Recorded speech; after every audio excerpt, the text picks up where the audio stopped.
Finally, something is changing in Rome.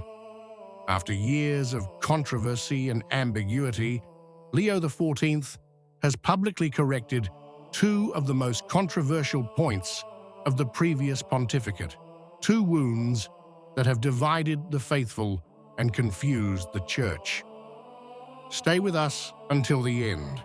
You'll understand why this moment can be truly decisive. On October 4th, 2019, some wooden statues depicting a pregnant woman with indigenous features were presented in the Vatican gardens. For the press, it was an Amazonian symbol, but for millions of believers, it was immediately clear. It was the Pachamama, a pagan Andean deity. The images of prayers and songs surrounding those figures spread around the world, disconcerting Catholics who saw in them an act of idolatry committed in the very heart of the Church. It was no longer folklore, but the tangible sign of a path open to syncretism. The Pachamama scandal immediately divided the Church. Some theologians justified it as a sign of enculturation, arguing that the statues represented a symbolic language of the Amazonian peoples. But for many Catholics, it was pure idolatry, made even more evident by the gestures of worship performed before those figures. The dismay grew when a young Austrian, Alexander Chuguel, decided to enter the Church of Santa Maria in Traspontina, take the statues and throw them into the Tiber. The Vatican reacted with embarrassment. Pope Francis, in a consistory on October 25th, apologized to those who felt offended by the removal of the statues, calling them symbols of life. But those words clarified nothing. They didn't explain the meaning of the figures, nor did they address the central question: had an act of worship to a pagan idol been permitted in the Vatican gardens? The Pope's apology only increased the sense of ambiguity and left millions of Catholics with the belief that Rome did not want to openly address the scandal. Meanwhile, Pachamama, from a simple wooden statue, became the name of an ecclesial crisis, the breaking point between a church faithful to tradition and one that seemed ready to bow to the fashions of the time, a symbol that continued to generate scandal and division in the years that followed. And we come to today. On August 19th, 2025, Pope Leo XIV, through Cardinal Parolin, sent a telegram to the Amazonian bishops gathered in Bogotá. In the text, reported by Info Vaticana and Silere Non Possum, the pontiff clearly reiterated that nature is a gift to be protected, but not a goddess to be venerated. It should not be idolized nor tolerated as a master, he wrote. As reported by Informazione Cattolica, the Pope recalled that true enculturation does not consist in assimilating symbols, foreign to revelation, but in purifying them in the light of the gospel. No pagan idol has a place in the liturgy. Christ returns to the center of the Catholic mission, truly present in the Eucharist, which the pontiff called the fresh and pure bread of the good news and heavenly food. These words restore clarity to the Church after years of confusion. Although the word Pachamama never appears in Leo's telegram, it is difficult not to read that text as an indirect response to what happened in the Vatican gardens in 2019.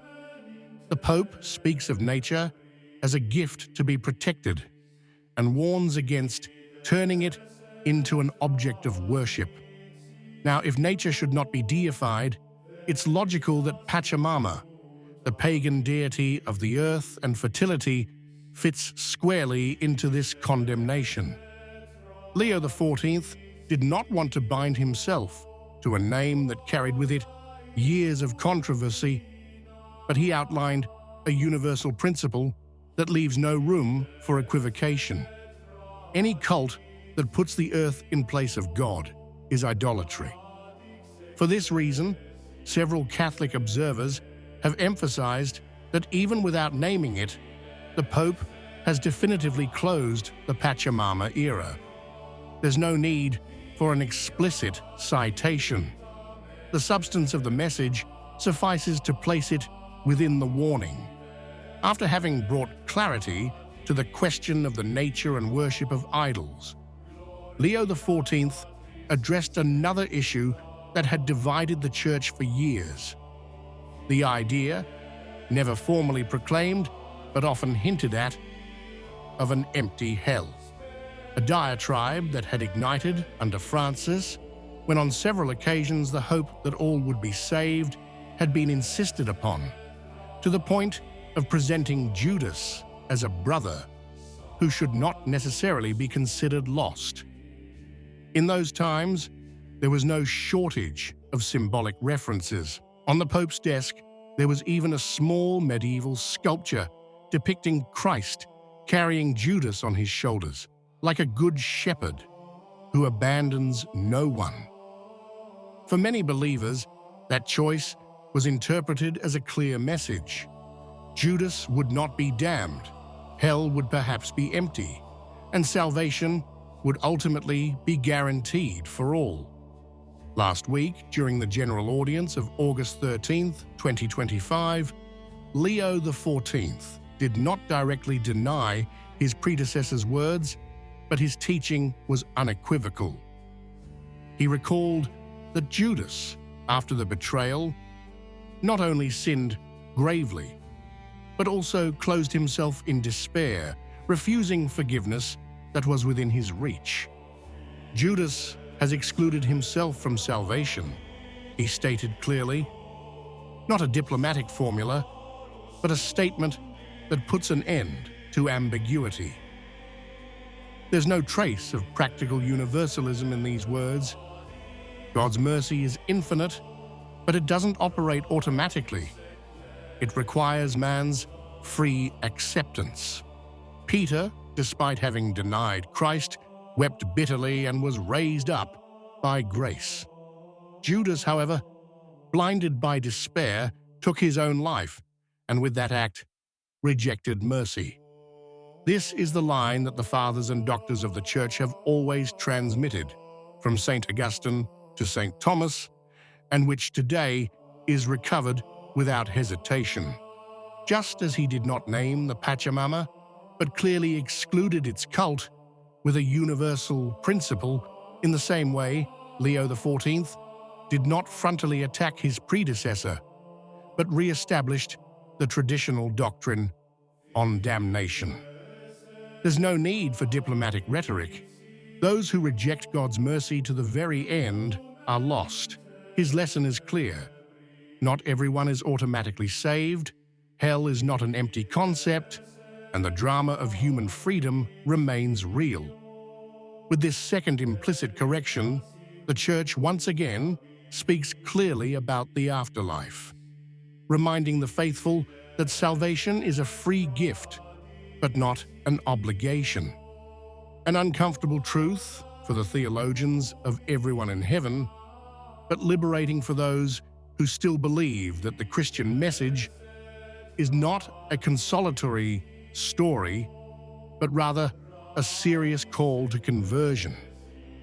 With his latest interventions, Leo XIV is slowly but decisively bringing Christ back to the center of ecclesial life.